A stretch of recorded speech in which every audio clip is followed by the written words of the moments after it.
Oke, assalamualaikum warahmatullahi wabarakatuh. Kembali lagi bersama saya, Viva Soliatus Syariah. Nah, kali ini saya akan menjelaskan mengenai harga dan pasar untuk kelas 7 semester genap.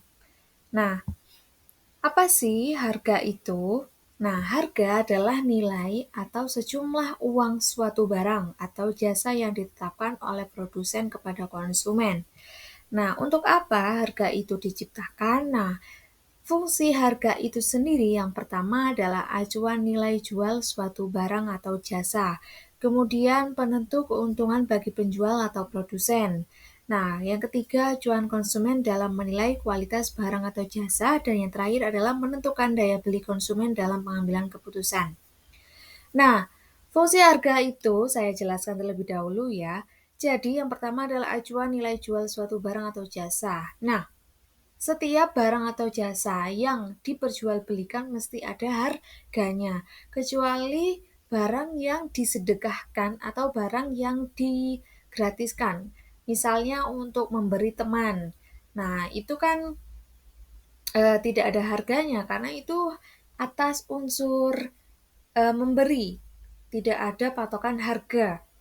Seperti itu. Kemudian penentu keuntungan, ini jelas ya. Ketika harga itu mahal, biasanya konsumen untung karena kan setiap penjual ingin barang yang diperjualbelikan itu laku dengan harga yang mahal. Berbeda dengan yang membeli. Kalau yang membeli cenderung ingin harganya murah.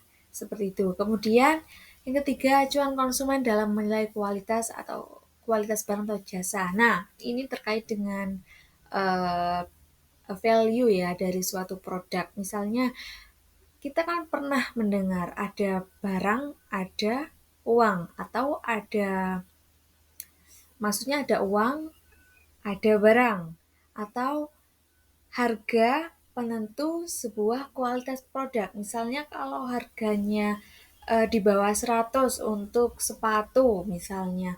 Itu kan tidak worth it. Kan dianggap murahan, dianggap bahannya tidak layak seperti itu. Namun apakah harga itu menjamin kualitas produk? Kebanyakan rata-rata menjamin seperti itu. Berbeda, kita coba bandingkan kualitas suatu produk, misalnya antara sepatu yang harganya 250 sama sepatu yang kualitasnya di bawah 100. Nah, ini tentu berbeda. Tingkat keawetannya juga berbeda, mulai dari bahan dan desainnya juga berbeda. Nah, ini yang dinamakan acuan konsumen dalam menilai kualitas barang atau jasa. Kemudian menentukan daya beli konsumen dalam pengambilan keputusan. Nah, ini terkait dengan harga murah dan mahal ya, relatif. Kalau orang kaya, misalnya dikasih barang dengan harga 50 juta ya oke-oke aja. Kalau bagi orang yang tidak punya uang ya itu terlalu mahal. Mereka akan cenderung memilih barang pengganti lainnya seperti itu. Kemudian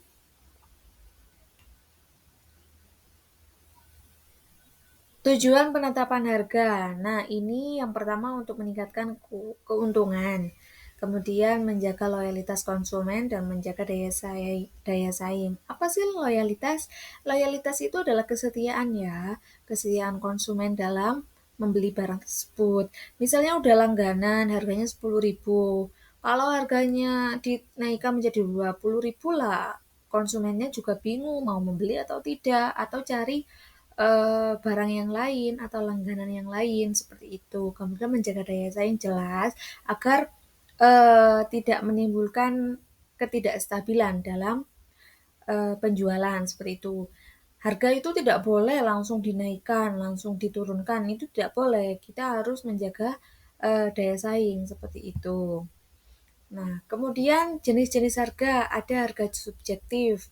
Ini harga pendapat ya. Kemudian misalnya harga subjektif itu seperti apa? Seperti kita akan tawar-menawar, seperti itu termasuk harga subjektif. Karena kan misalnya ada si A dan si B yang ingin berbelanja, menawar sebuah baju misalnya. Si A berpendapat, itu loh harganya itu 60-an. Nah, si B menjawab itu harganya 70-an. Nah, ini perbedaan inilah dinamakan harga subjektif, yaitu harga masing-masing individu. Kemudian harga objektif. Nah, ini harga yang sudah disepakati oleh konsumen dan produsen. Kemudian harga pokok ini adalah harga barang itu sendiri, belum dikalkulasikan untung ruginya berapa, kemudian ada biaya lain-lain itu belum. Kemudian harga jual ini harga yang sudah diresmikan, harganya sudah di apa ya dipatok seperti itu, sudah diperhitungkan biaya-biaya lainnya, transportasi, kemudian biaya produksi atau biaya lainnya seperti itu. Nah, kemudian selanjutnya mengenai pasar. Apa itu pasar? Secara umum pasar diartikan sebagai tempat bertemunya penjual dan pembeli, baik secara fisik maupun non-fisik. Ini jelas ya. Kemudian jenis-jenis pasar itu ada pasar menurut bentuknya seperti pasar nyata, yaitu pasar tradisional atau swalayan. Ini udah nyata ya bentuknya. Kemudian ada pasar abstrak. Pasar abstrak ini tidak tahu bentuknya seperti apa, bangunannya seperti apa, seperti itu. Yaitu terdiri dari pasar saham, pasar valuta asing, pasar obligasi, pasar kripto atau bitcoin, seperti itu. Kemudian ada pasar monotransaksi, yaitu pasar tradisional di mana penjual dan pembeli harus bertemu langsung dan memberikan uangnya secara langsung di tempat tersebut. Kemudian kalau pasar modern, ada supermarket, mall, minimarket, dan lain-lain. Ini biasanya menggunakan kris atau QR